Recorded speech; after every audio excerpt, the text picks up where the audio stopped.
Hello everyone, welcome back to my channel Wangshan forever love. तो आज हम mister healing पैटिका का 5 पार्ट देखने वाले हैं। तो मैं वीडियो स्टार्ट करने से पहले आप सब लोगों से रिक्वेस्ट करना चाहूँगी, अगर आप मेरी वीडियो को पहली बार आए हैं तो प्लीज़ मेरे चैनल को सब्सक्राइब कर दें एंड वीडियो को लाइक कर दें। तो आज अब हम अपनी वीडियो की तरफ आगे बढ़ते हैं। जैसा कि हमने प्रीवियस वीडियो में देखा था, वांग जी जिसने जब विंग का फ़ोटो देखा तो उसे ऐसा लग रहा था जैसे उसने विंग को कहीं देखा है एंड उसके हार्ट भी बहुत ज़्यादा फास्ट हो गई थी। तो अब हम इससे आगे वांग जी जो पूरी फाइल रीड करता और मैम यहाँ से बोला ठीक है हम 1 हफ्ते बाद चाइना जाएंगे एंड मिस्टर विभूषियान से इस डील को फाइनल करेंगे। मैम यहाँ उस फाइल को लेती है एंड वो वहाँ से चली जाती है। एंड अब हम चाइना में विंग का सीन देखते हैं। विंग जो अपनी कंपनी आया हुआ था एंड उसने सारा वर्क कर दिया था एंड वो सुयांग से बोला, सुयांग वह रोहान की वो फैक्ट्री जिसमें ड्रग्स स्मगलिंग का काम होता है उसको एक्सपोज कर दो। सुयांग बोला ठीक है विंग, ठीक है विभूषण मैं कर दूँगा। एंड विंग सुयांग से यह कहकर वहाँ से चला जाता है। वो अपनी कार लेता है और अपने मैंसन में आ जाता है एंड वो अपने मैंसन के पीछे जाता है। वहाँ से एक सीक्रेट डोर ओपन करता है एंड वहाँ से वो उस डोर के अंदर चला जाता है। एंड जब उस डोर के अंदर जाता है तो वहाँ पे एक रूम में वेन जूलियो बंधा हुआ था एंड वो काफ़ी ज़्यादा घायल था। एंड विंग उसे देखकर स्माइल करता है और कहता है वाओ तुम्हें ऐसे देखकर ना मुझे बहुत अच्छा लग रहा है। फाइनली मैं तुम सबसे रिवेंज ले रहा हूँ, तुम सबको बर्बाद कर रहा हूँ। देखो धीरे धीरे होता क्या है, तुम सबकी लाइफ को हेल बनने वाली है। वेन जूलियो जो काफ़ी ज़्यादा रो रहा था और कह रहा था प्लीज़ प्लीज़ मुझे जाने दो, मैंने ये सब अपने डैड के कहने पे किया था, मैं तुम्हारे साथ कुछ गलत नहीं करना चाहता था, प्लीज़ मुझे माफ़ कर दो, प्लीज़ जाने दो। विंग बोला मैंने भी तुम लोगों से इसी तरीके से रिक्वेस्ट की थी कि हमें जाने दो, बस आए तुम लोगों ने सुनी नहीं, तो मैं अब कैसे सुनूं। एंड विंग जो वहाँ से पास में बैठ जाता है एंड वो अपने गार्ड्स को इशारा करता है और उसके गार्ड्स जो वेन जूलियो को उस चेयर से उठाकर ना दूसरी चेयर पे बांध देते हैं, जो पूरी चेयर लोहे की थी एंड उसके आसपास काफ़ी ज़्यादा पानी था। मतलब वो एक ऐसी थी जिसमें एक टब टाइप बना हुआ था एंड उसके अंदर चेयर थी एंड उसमें पानी भरा पड़ा हुआ था। एंड विंग जो उसमें धीरे धीरे तार वगैरह सारे उस पर लगा देता है। उसका बोर्ड जो विंग के पास ला के रख देते हैं उसके गार्ड्स। विंग जो उस बोर्ड में स्विच लगा था उसे ऑन कर देता है, जिससे वैन जूलियो को काफ़ी ज़्यादा करंट लगता है और वो बहुत बुरी तरह चिल्लाने लगता है। एंड विंग फिर उसे रोकता है, फिर उसे करंट लगाता है, फिर रोकता है, इस तरह काफ़ी देर तक करता है। एंड वैन जूलियो जो अधमरा सा हो गया था एंड विंग फिर उसे उस चेयर से निकालता है एंड दूसरी चेयर पे बांध देता है एंड अपने गार्ड से बोलता है जाओ हॉट ऑयल लेकर आओ। एंड उसके गार्ड्स जो हाँ में से हिलाते हैं। विंग फिर वहाँ से नाइफ़ लेता है एंड उसकी बॉडी पे बहुत सारे कटेस बनाने लगता है। उसकी बॉडी पे पहले से बहुत सारे कट थे और विंग और ज़्यादा कट बना देता है।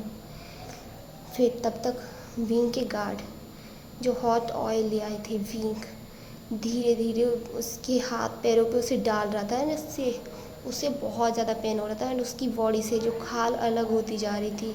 एंड विंग फिर गुस्से में पूरी भरी हुई बाल्टी उसके ऊपर से डाल देता है, जिससे वह जूलियो पूरी तरीके से उस हॉट ऑयल से जल जाता है एंड वो बहुत बुरी तरह चिल्लाने लगता है। एंड उसका फेस वो तो पहचानने में भी नहीं आ रहा था, इतनी बुरी तरीके से इतनी क्रूरली मार रहा था ना विंग उसे कि कोई भी अगर उसे वहाँ ऐसे देखता ना तो पक्का उसे डेविल बोलता। एंड विंग अभी ना हेल के किंग की तरह लग रहा था, जैसे हेल के किंग बिना मर्सी के लोगों से ज़्यादा ना वैसे ही दिए जा रहा था एंड उसकी बुरी हालत कर दी थी। एंड वैन जूलियो जो इतना ज़्यादा पेन बर्दाश्त नहीं कर पा रहा था, तभी विंग उससे कहता है जाओ कोल्ड वाटर लेकर आओ।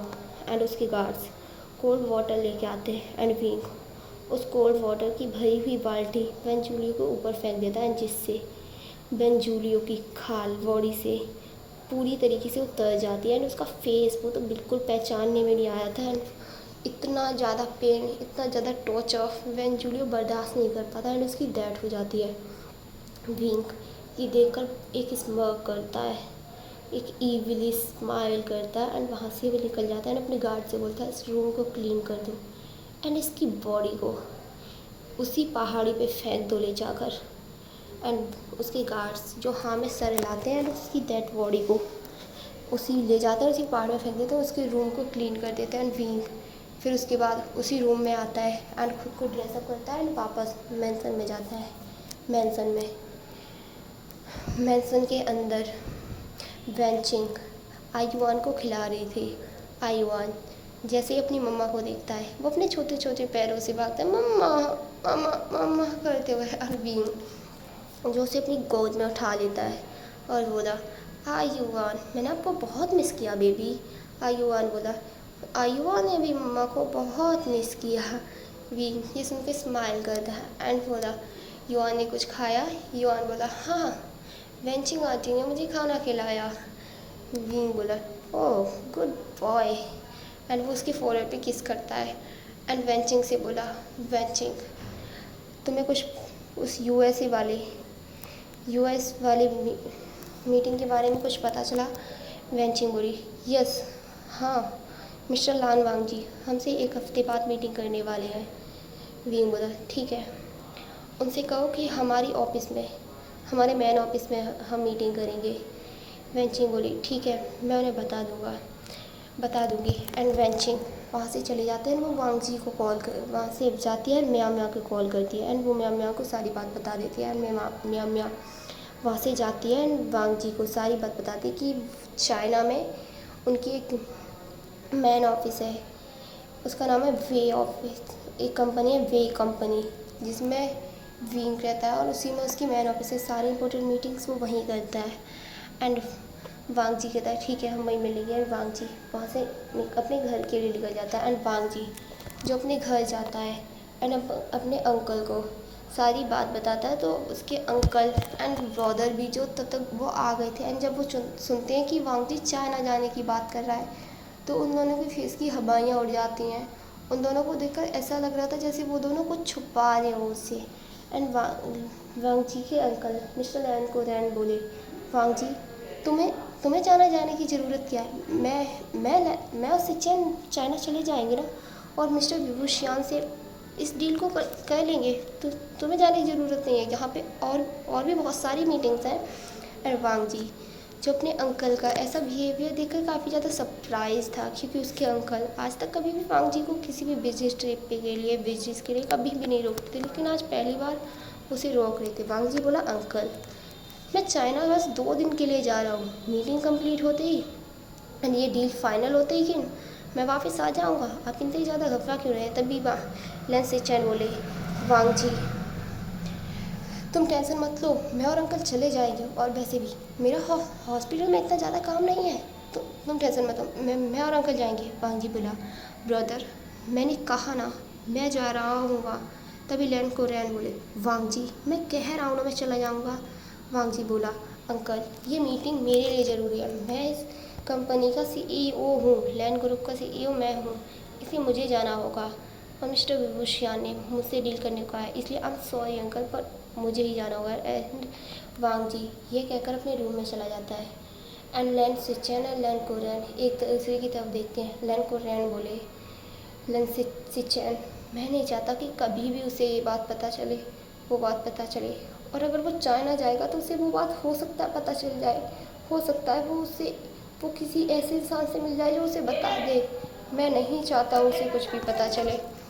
एंड लैन सिचेन बोले अंकल आप टेंशन मत लीजिए, वैसे भी वो मीटिंग करके 2 दिन में वापस आ जाएगा, अगर हम इस तरह का रिएक्ट करेंगे तो डेफिनेटली डाउट करेगा कि हम लोग उससे कुछ छुपा रहे हैं, इसलिए आप चिंता मत कीजिए सब कुछ ठीक हो जाएगा। एंड वो लोग काफ़ी ज़्यादा टेंशन में थे एंड वो सोफे पे बैठ जाते हैं। एंड दूसरी तरफ वांग जी जो अपने रूम में जाता है अपने अंकल के ऐसे वियर्ड बिहेवियर से वो काफ़ी ज़्यादा सरप्राइज था क्योंकि आज तक उसके अंकल ने ऐसा बिहेव तो कभी किया नहीं था। एंड अब धीरे धीरे टाइम बीतने लगा था एंड 1 हफ्ते बाद वांग जी जो अपने कपड़े एंड अपने क्लॉथ पैकिंग करके वहाँ से घर से निकल रहा था एंड उसके अंकल बोले, वांग जी तुम वहाँ जाकर किसी से ज़्यादा बातें नहीं करोगे, कहीं घूमोगे नहीं, एंड हाँ तुम सीधे मीटिंग करके यहीं आओगे, मैं तुम्हें बता रहा हूँ।